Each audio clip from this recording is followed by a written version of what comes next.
Hello दोस्तों, फिर से एक बार सभी का स्वागत है मेरे चैनल पे जिसका नाम है द अमेजिंग वर्ल्ड हिंदी। और आज का टॉपिक है top 10 amazing things about India, जिसे सुनकर आप रियली प्राउड फील करोगे। तो चलिए शुरू करते हैं।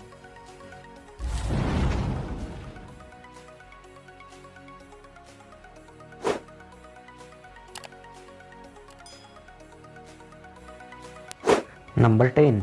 शैम्पू का आविष्कार। कभी आपने यह सोचा है कि आप अपने बालों पर जो शैम्पू लगाते हैं उसका आविष्कार कहाँ, कब और कैसे हुआ था? नहीं सोचा ना?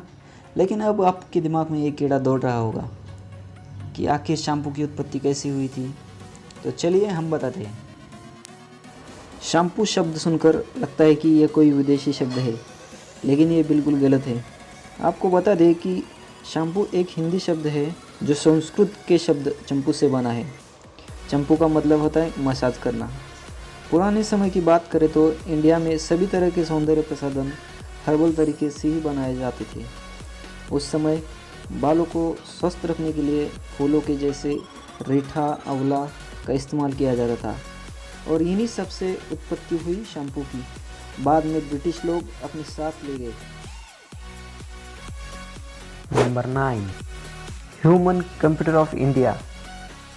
शकुंतला देवी, जिन्हें आमतौर पर ह्यूमन कंप्यूटर के रूप से जाना जाता है, इन्होंने सिर्फ 28 सेकंड में 13 डिजिट के 2 आंकड़ों का गुणा कर अपना नाम Guinness book of world record में दर्ज किया था।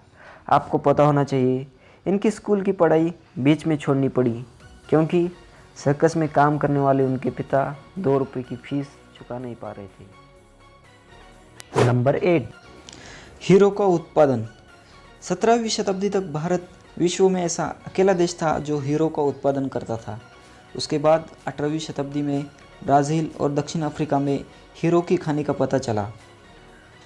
आज दुनिया में 90% हीरो की कटिंग और पॉलिशिंग केवल भारत के सूरत शहर में होती है। भारत में मध्य प्रदेश के पन्ना जिले में भुजगांव क्षेत्र में सर्वाधिक प्राप्ति होती है। अभी दुनिया में 97% हीरो का उत्पादन यही 3 देश करते हैं। नंबर 7। एक साथ 104 सैटेलाइट लॉन्च। 15 फरवरी 2017 में भारतीय अंतरिक्ष अनुसंधान संगठन, जिसको शॉर्ट में हम इसरो कहते हैं, उन्होंने एक ही रॉकेट से 104 उपग्रहों को प्रक्षेपित कर अंतरिक्ष विज्ञान में वो मुकाम हासिल कर लिया था जो डेवलप कंट्री के वैज्ञानिक के लिए भी एक सपना था। इसरो की इस उपलब्धि पर पूरा देश गर्व करता है, पर इसकी शुरुआत इतनी आसान नहीं थी। डॉक्टर विक्रम साराभाई ने 15 अगस्त 1969 को इसरो की स्थापना की थी। आपको जानकर हैरत होगी कि हमारे वैज्ञानिकों ने आसमान मुट्ठी में करने का सफ़र साइकिल और बैलगाड़ी पर शुरुआत की थी। वैज्ञानिकों ने पहले रॉकेट को साइकिल पर लादकर प्रक्षेपण स्थल पर ले गए थे और इस मिशन का दूसरा रॉकेट काफ़ी बड़ा और भारी था, जिसे बैलगाड़ी के सहारे लॉन्च पैड तक ले जाया गया था। नंबर 6। स्विट्ज़रलैंड में साइंस डे भारत के पूर्व राष्ट्रपति एपीजे अब्दुल कलाम को समर्पित है। अब आप समझ ही गए होंगे, कलाम साहब की इज्जत सिर्फ हमारे देश में ही बल्कि दुनिया भर में उनके दीवाने हैं। मई 26 को वहाँ साइंस डे के तौर पर मनाया जाता है। Number 5। Voting booth for single person. दुनिया की सबसे बड़ी लोकशाही भारत है और यहाँ पर एक वोट का भी बहुत महत्व है। चुनाव आयोग ने एक वोटर के लिए बनाया था वोटिंग बूथ। महंत भरतदास बापू के लिए गुजरात बागेज गांव गिर में एक वोटिंग बूथ बनाया जाता था। वह गिर जंगल में शिव मंदिर के पुजारी थे और वहाँ पर वह अकेले ही वोटर थे। नंबर 4। सबसे ज़्यादा बारिश। दुनिया में सबसे अधिक बारिश वाली जगह भारत में है।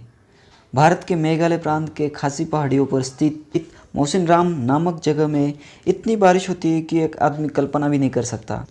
Guinness book of world record के अनुसार 1985 में मौसिनराम में 26,000 मिलीमीटर बारिश हुई थी। इसके पहले यह रिकॉर्ड भारत के ही चेरापूंजी के नाम था। नंबर 3। सर्वाधिक पर्वत श्रृंखलाएँ। सर्वाधिक पर्वत श्रृंखलाएँ भारत के हिमालय स्थित है। यहाँ पर पर्वत श्रृंखलाएँ लगभग 2500 किलोमीटर में फैली हुई है, जो कि 23,600 फीट तक ऊंची है। नंबर 2, दुनिया में दूसरी सबसे अधिक अंग्रेज़ी बोलने वाली भाषा। अब इसे अंग्रेज़ों का प्रभाव कहे या फिर अंग्रेज़ी बोलने पर मिलने वाला बेहतर रोज़गार, मगर भारत अंग्रेज़ी बोलने वालों के मामले में अमेरिका के बाद दूसरे नंबर पर आता है। अगर आपके ज्ञान में थोड़ा भी इजाफा हुआ है तो कृपया हमारे चैनल को सब्सक्राइब कर बेल आइकॉन ज़रूर दबाइए। नंबर 1, सबसे पहले चांद पे पानी की खोज। भारत की स्पेस एजेंसी इसरो ने चंद्रयान 1 मिशन में चांद पे पानी की खोज की थी। 18 नवंबर 2008 को चांद पे 100 किलोमीटर ऊपर से मून मिनरोलॉजी मैपर की मदद से बताया था कि चांद पे पानी बर्फ के रूप में मौजूद है। अगर अभी तक आपने हमारे चैनल को सब्सक्राइब नहीं किया तो कृपया सब्सक्राइब करिए, साथ में बेल आइकन दबाना मत भूलिए। Thank you.